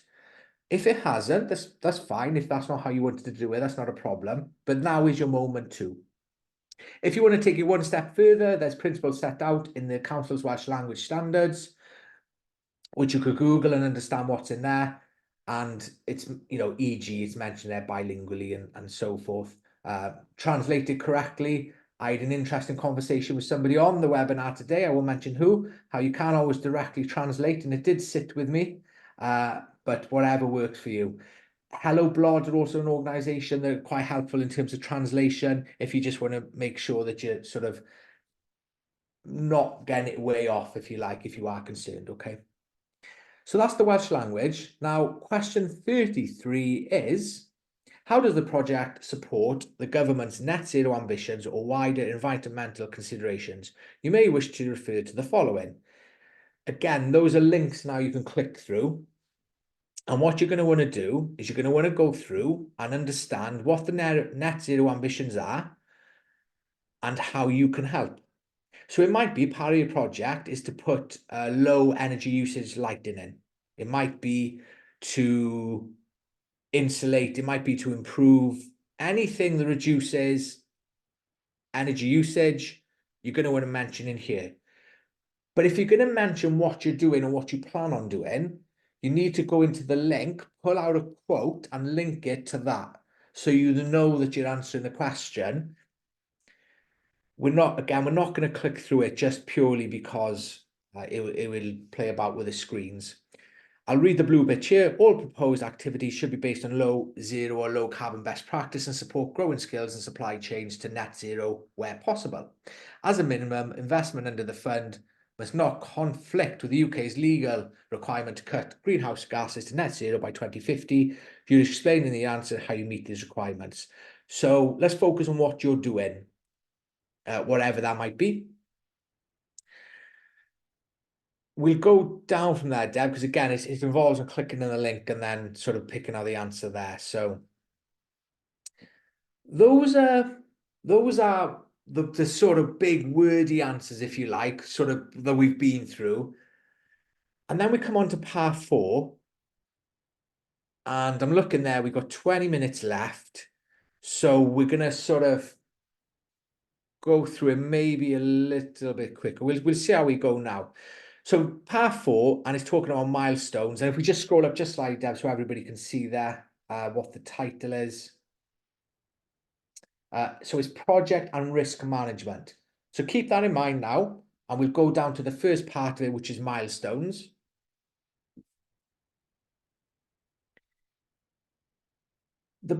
So if you think about my milestones here, and bear with me because I'm just going to give a really simplistic way of doing it so that you know. Milestone 1, planning agreed, timescale done.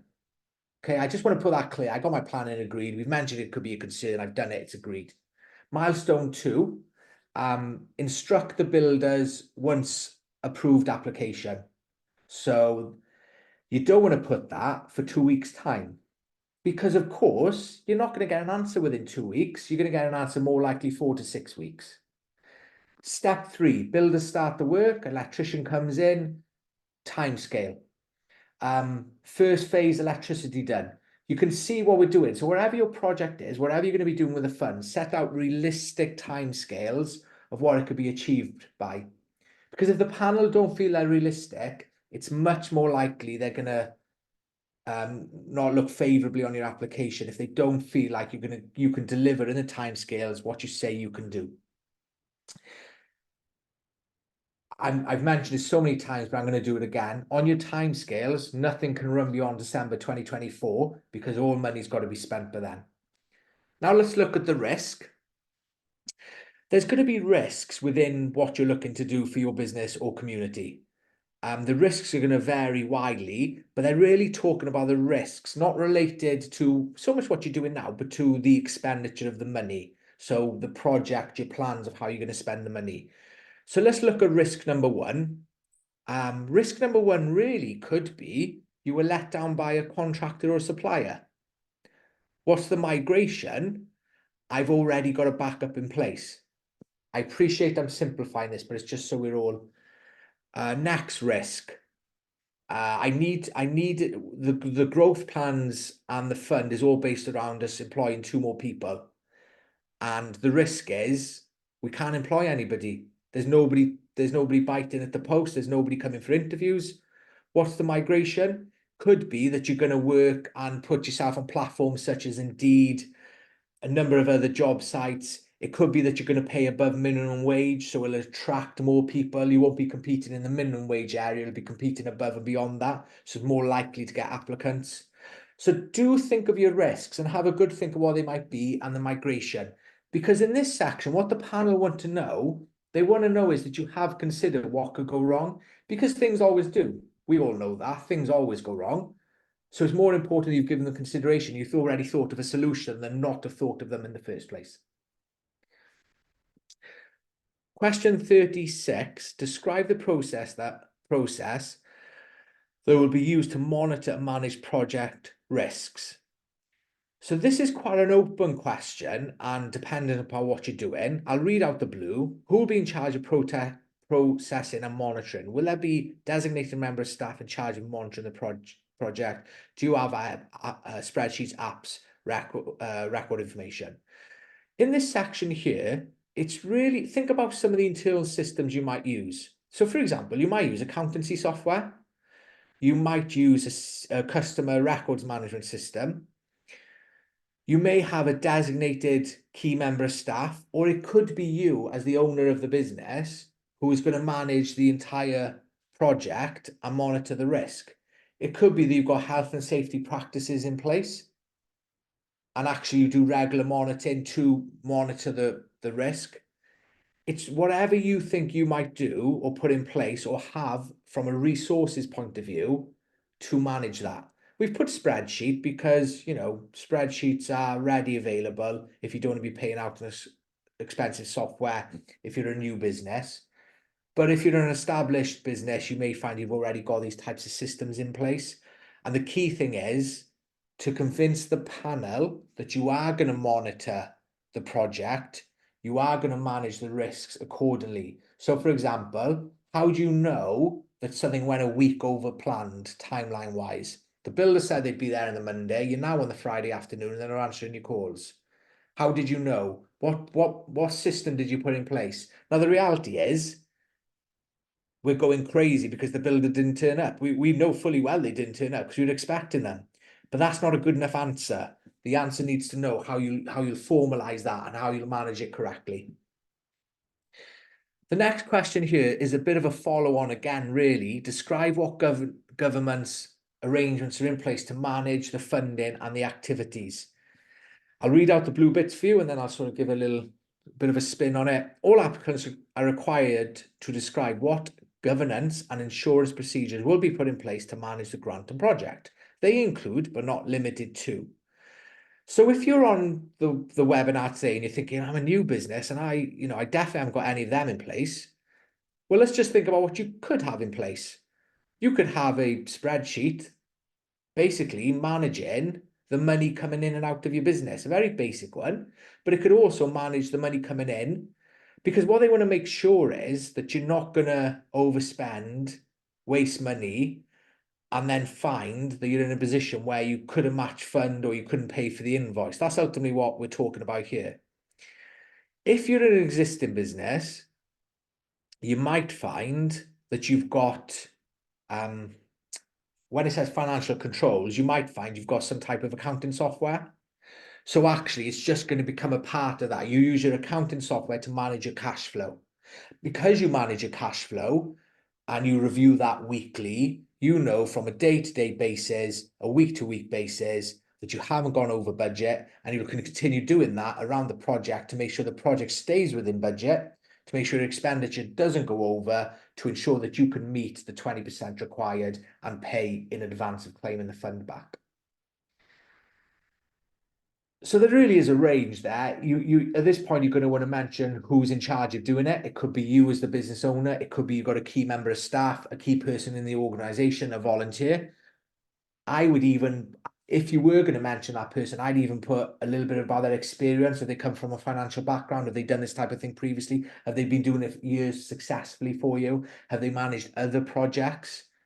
Because you're only confidence, giving the panel just a little bit more confidence each time.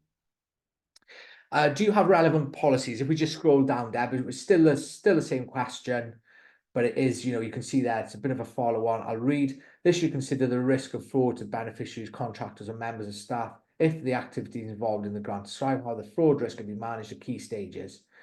So if you've got a slightly larger organization, one way around this is, I used to call it two people signing the check.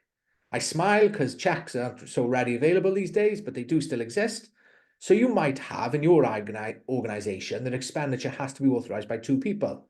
If that's the case, you can put this in here to say that's how you manage the funds. That's how you know that nobody's going to defraud the company or the organization and take money out.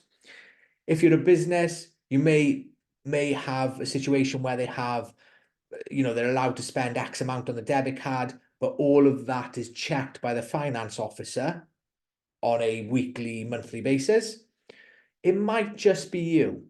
That's not a problem if it is, if it's just you in your organization, because all you're going to go here is explain a little bit more about how you've had previous experience of managing funds in whatever capacity. It's all about confidence building. And going forward, I plan to use this system or fill this space to manage the money coming in and out, including the expenditure of the Cynnal Y Cardi Fund. If you've got any conflicts of interest, if you've got policies around cybersecurity, data, conducts, staff policies, mention them in here. It's just continuously fill in confidence again that you've got relevant paperwork in place, if you like, for those types of things. Should we move on, Deb? I'm just looking at the time there. Where are we? What question are we on? This is all still relevant. If we just scroll back up slightly, we skipped a couple of questions. Confirm Annex 3 is completed. That is the financial one, the funding we mentioned, the spreadsheet we can't quite open up. Confirm you've got the match funding. Where's the match funding being secured from? So listed there, where's the money coming from? Could be reserves in the business, in the organization, whatever it might be for this space. Explain how you estimated the project budget. So that's 41. This is quite important because depending on the amount you're asking for through procurement depends on what you need to provide as evidence. So they want to know how you've come up with the estimates. So if you've got quotes from builders, I use builders a lot, but a marketing consultant or fill this space, then you've had the quote and you compare it to other quotes. And actually, it's much likeness. One is charging you more, but you know what? There are local suppliers who you prefer to use them, for argument's sake. So benchmarks against market rates, procured services, experience of similar projects. So you may have done something similar. You may have had your organisation may have done something similar where X amount of money was spent, for example. Research online, yeah, online's easy, accessible online. How did you come up with your estimated? If in this section you're going to simply put, I know it costs. Again, it's not that. They want you to explain. It is in the wording. Always answer the question. Explain how you did it. And for most of us, we're going to say we got quotes, we did research online, we got similar items, we won the oven, and we looked at 3 ovens from 3 different suppliers, and this is the most efficient one with a low carbon. It costs £50 more, but because of the energy usage and how much more it can, how quicker it can cook, there'll be multiple reasons, but you need to consider that of why you're going to put that in for you. Have you provided the quotes to support Annex 3? Please follow the procurement guidelines. So you click through that link to take you to the procurement tables I talked about. We're into the last 20 minutes now, and I am going to cover part 6, subsea control, but I'm not going to deny the meeting we were at. There was, and this is, I think, fair to say, not the clearest section explained. And I know, having gone through this section myself and supported previous businesses who have applied for this grant, this was still a difficult section to complete. So I'll explain what Cynnal Y Cardi best advice was for this section, which is state aid. Let me just explain to everybody what's going on when we talk about subsea control, state aid, and the terminology has changed recently for reasons which we're not going to go into in the last 10 minutes of the webinar. Either way, if we just scroll down, Deb, just so I can see the grey box 43, as part of subsea control requirements, MFA, you'll see what it says there, allows public authorities to award low-value subsidies to organisations operating in a competitive market. You'll see there it states up to £315,000 during the previous 3 fiscal years, i.e. the current fiscal year and the previous 2. Please outline if your organisation has received any de minimis aid. Most of the time, if you've had de minimis aid because you actually get a letter to your organisation or to your business telling you. That's how most people really know. Otherwise, you may not even know, but that's how you normally know.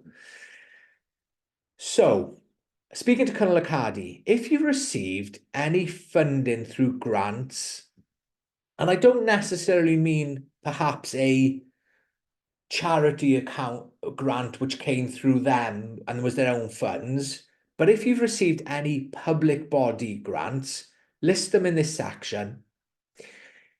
If you're below the 315,000 plus with what this fund will deliver, then you probably haven't got too much more to think about, but it's all in my words, probably, I'm afraid.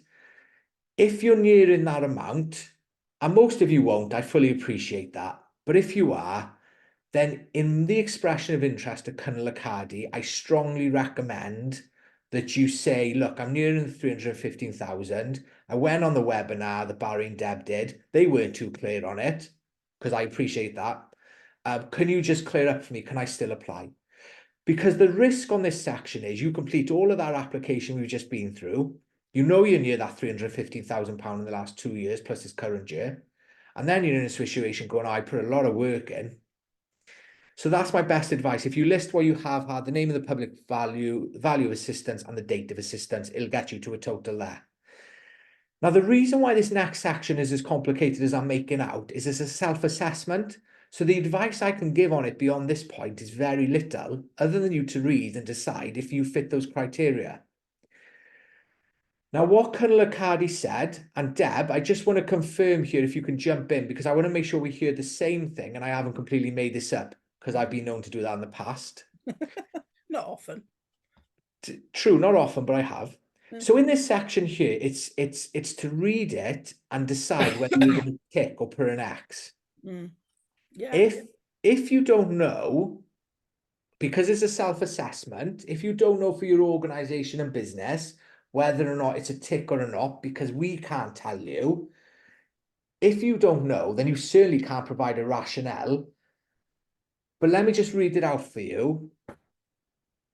Is the financial assistance given directly or indirectly from the state public resources by state public authority? Well, the first bit's done for you, because if you got the fund, it's UK Shared Prosperity Fund. So that bit's easy because that's already been completed. We didn't complete that. That's done on the application, the one you should bring up as well. The next question, does the financial assistance confer with a selective economically advantage or one or more enterprise? Number 3, is the financial assistance specific, such as the benefit of one or more enterprises over one or more enterprise with respect to the production of goods or services? Is the financial assistance capable of affecting trade and investment within the UK or international trade investment? And the questions go on, which is part of the self-assessment, which is 45 and 46. Can we just scroll down just slightly, Deb? Please describe the systems you have in place to monitor any subsidy provided by the activities. Now, I'm half apologising for skimming over this section. It's a self-assessment, and some of the terminology is not very clear. And our meeting with Cynnal Y Cardi did not clear it up, I'm afraid. So I'm not going to sit here and spend the last 8 minutes pretending I know this inside out, because I don't. We spoke to Cynnal Y Cardi and they said for anybody that completes this section wrong, in their eyes, don't worry, because you won't be sort of automatically thrown out for it. If they need further information, they'll contact you to understand your circumstances as an organisation or a business. My best advice is, if you've got any concerns about this, and I know some of you will, particularly with the amount, if you're well under that £315,000, I'd complete this the best you can and put in the section. Please contact me if you're not happy with my answers. That's what I would do. If you are concerned about this section, in your expression of interest, when you first go, this is my project, this is my expenditure, they went through part 6, subsidy control. I'm a bit confused. Can you clarify? I would do it at that point. We're going to move on because I'm not going to spend much longer on a section I can't give you much more information about, I'm afraid. Part 7, monitoring and evaluation. So, confirm you will retain all relevant data on your project, including beneficiary data, and provide this on request to County Council for monitoring and evaluation purposes. So it's a yes, so tick yes. If you intend to carry out evaluation, do carry out an evaluation. Please describe any plans you have to evaluate the delivery. So do you remember that we spoke about you're going to have to select some outputs and outcomes? Well, it's highly likely Ceredigion will want you to provide evidence for that. So you're now going to want to talk about in this section about how you will keep that evidence and how you will ensure that that then is ready, accessible to provide to anybody that requires it. So it could be they use certain systems. So for example, I plan to improve my productivity with a view to increasing sales. Well, how might I keep that evidence? Okay, the productivity bit you'd explain. And then if you were to keep a record of your sales, which of course all of us do, we know we do, if those sales increased on the year before, and you can directly link it to the productivity of your business or the new website or the improved marketing, then that's the type of information you're going to want to be keeping. If you're fortunate enough to have an accommodation or a booking system or whatever else it might be, where you can actually count previous numbers, you've got a comparison for a new. So if in the outputs and outcomes you say we're going to increase visitor numbers, then you've got your data from the previous year to match up to the next year. Once you've implemented your project of a new fill list space, it had a direct result in customer bookings, customer numbers to the area. We increased it by 15%. I can prove it through our booking system, and the local Ceredigion community benefited from that, of more people shopping local. So it's all about evaluating your project, what evidence you'll keep, and you do need to keep some. Finally, exit strategy. Some people thought exit strategy might mean how they sell their business on or how they leave the organisation. Please outline the exit strategy. How will your project continue once the funding has ended? Consider what, if any, activities you'll continue to do and how will these be funded? Let me give you a really easy one. As a result of the Cynnal Y Cardi Fund, I'm going to employ a member of staff. I plan on growing the sales through the new website, wherever it might be, increasing footfall through our new online booking system. And as a result, once the Cynnal Y Cardi funding finishes, that position for that staff member will become sustainable from the increased revenue generated. Now, again, I'm just giving you an idea, but it's got to be unique to your business about how your project will continue once the funding finishes. So, for example, if you're going to use a marketing consultant, you'll say, well, the marketing consultant, I'm not going to be able to afford the marketing consultant once the money finishes because they charge £1,000 a pop. Well, what you might say is, if true, of course, the marketing consultant will provide me with the relevant training to manage my own website going forward. And because of that training, it will become sustainable beyond December 2024. And that's the application form. 2-minute job, I'm sure we'll all agree. Deb, can we scroll back if we've got the ability to scroll back to the presentation, because there's just some useful contacts in there, and just to say next steps. I appreciate we've hit 6:30, 5 minutes if we can scroll back. No, Deb's quite right while she's done that as well. This is the checklist I spoke about. Make sure that you tick all those boxes and everything's included prior to submitting your application, because they will reject it otherwise. And it does state there everything you need. You know, it's got the annexes, it's got the application, the accounts, support and evidence, written quotes, job description, we mentioned about staff, and of course the business plan if you're a new business. Let's see if we can just get a final couple of slides up.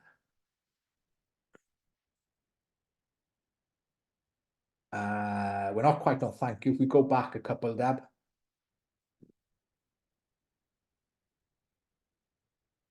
Can you see it as a slide? Yeah, I can see Q&A, so it's just back a couple more, I think, to next steps is perfect. So if we go back to next steps. So, well, what's next? What am I going to do now? So as a business or a community, you go into email your expression of interest to Ceredigion County Council. I'll show the email address in a moment. You're going to outline your project, the expenditure, and to highlight any concerns you've got around subsea control if you're unsure. You're then going to get a response from them, as hopefully you're going to simply say, yeah, we love your idea, please complete an application form. You're then going to complete as much as possible. Follow the procurement table to get those relevant number of quotes as you need them, including planning, which isn't down there. Ensure you've got the accounts and business plan and cash flow as required, because they're all going to be in the checklist. And then what you're going to do before pressing submission is you're more than welcome to contact us as a local business local support through Anti-Cymru. As I said, some of you may already have our details. You may be working with an advisor. If you don't, here are some useful contacts. I keep saying message Ceredigion County Council. That's the one there. That's the Cynnal Y Cardi one. So any queries about this fund, it goes through to a small team at that email. That's also where your expression of interest goes. If you're not working with an advisor or have our information at Anti-Cymru through the local business support project ourselves, then we've got our email there for you, as well as our main telephone number, so they can get you talking to an advisor to review your application prior to submission. And then remember, we're going to send all this out, so there is just a link through to the main web page where the application, the guidance all sits for the fund. Yeah, thank you all. We appreciate that's a lot of information. We do appreciate it's quite a heavy 2 hours, but hopefully it's given you some ideas around your application. Maybe it's cleared some things up around the questioning, maybe the roadmap of how to sort of start to finish. I appreciate it may not have answered everything, but me and Deb are happy to try and answer any questions if anybody has any before we sort of end and say goodbye. Right, I've gone into the chat box, Barry, and thank you for doing most of that. I know it's a lot of talking you've had to do, but it enables me to do the workshop tomorrow because my voice is going now, in case people haven't noticed. Dory's put on here, if your community is rent still an ineligible cost? Is rent still it came up under ineligible costs, and the eligible costs and ineligible costs. I checked both guidance. Please double check, but I checked both guidance, and under both guidance they were the same. So if it comes up under eligible cost, which I can't remember off the top of my head, then I would assume that's an ineligible cost. But when you put your expression of interest in, if you were to include anything that is an ineligible cost, Ceredigion will let you know.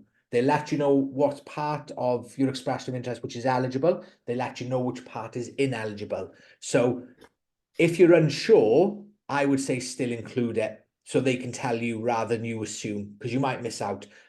But it's the same for community and business. The guidance is the same. Betsan gave some information for someone else to use, so thank you for that.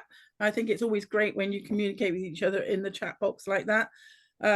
Sarah asked if we're sending all the information out and etc. You've already answered that one. Betsan says, is there any benefit for undertaking collaborative projects? If we mean a joint bid, I'm assuming that's what I mean. Well, you could read that a couple of ways. If it means a joint bid, not necessarily, because it depends. Just seeing if the message come up there. Not necessarily is the answer, because we don't know who the other organisation is. We don't know what you're doing. And Cynnal Y Cardi are going to award it to the person or the organisation applying. But that's not to say they wouldn't consider a joint bid. So you need to ask them the question direct.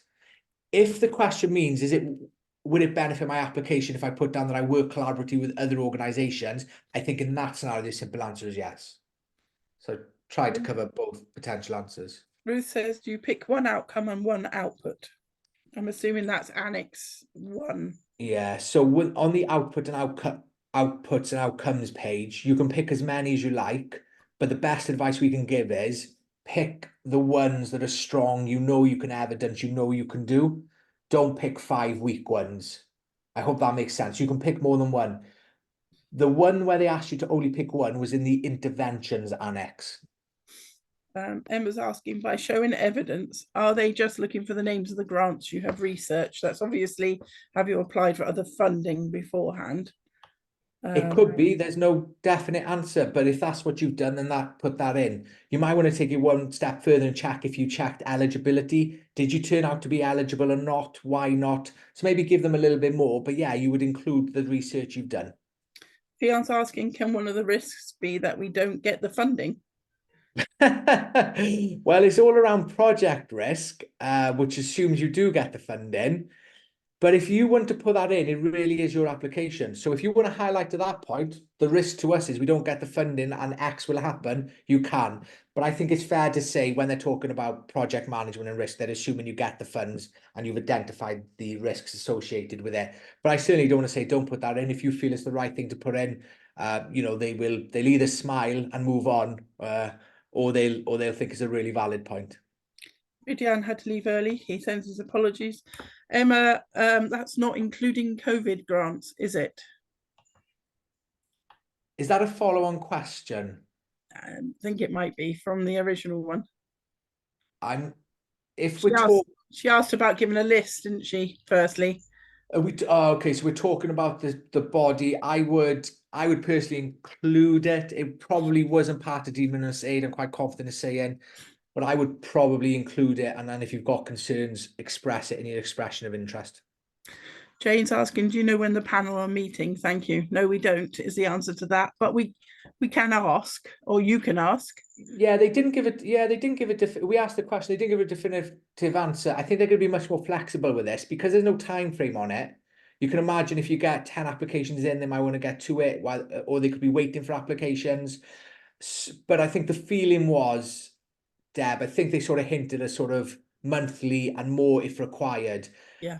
And that's how we come up to about the 6 weeks lead time, because we thought, well, if they meet once a month, assuming worst case scenario, assuming 2 weeks to communicate back with you about whether approved or not. So 6 weeks, it felt like a reasonable time for you to put your project down in terms of its start date, should you get awarded the funds. So yeah, every month is something I'd go with in the moment, but they're going to be fluid with it. There was no definitive answer given. Ruth says, but do you need to pick some from both outcome and output categories? Yes, you do. Yeah, I would pick at least one from each. Yeah. Emma says, from if you have had any aid. I don't know what that's relating to. Is it the funding again? Yeah, that's it. I'm sorry, I said it at the time and I'm going to continue. It's a self-assessment around the aid for your organization and your business. It's really difficult for us to try and give advice on a self-assessment, as you can imagine, particularly when it isn't very clear anyway. So if you do have concerns around the aid section, if you do contact Cynnal Y Cardi Direct during your expression of interest. And that's it. So I don't know if there's any more questions. Doesn't seem to be any coming in. So, if there is no more questions, Ruth we says wish thank you you. no problem. We do wish you all the very best of luck with your applications. Please do use, if you're in touch with if you've got an advisor, please use them to review your application prior to submission, just for a fresh pair of eyes. Yeah. That's what we're here for. That's what local support, business support is here for. If you don't have an advisor and you've just simply completed a registration form to attend today, then I strongly recommend you get in touch with Anti-Cymru Direct with us on those useful contacts that we provided, so that we can get an appointment booked with an advisor to help you with the application, whether it's because there's some sections you want help completing with, or whether because, again, you just want a fresh pair of eyes. I think there could be no harm before it gets submitted. Fiona says, thank you very much for all your help and advice. I need a gin, and I think me do too. Well, there'll be no gin here. We've got 2 of these again to do tomorrow, a sort of live workshop. So we've got the fun all over again. But yeah, enjoy your gin. Thank you, everyone. And hopefully we'll be in speaking to you again. So thank you very much. Thanks, Barry. Thank you all. We'll end the webinar there. Thank you. Bye-bye.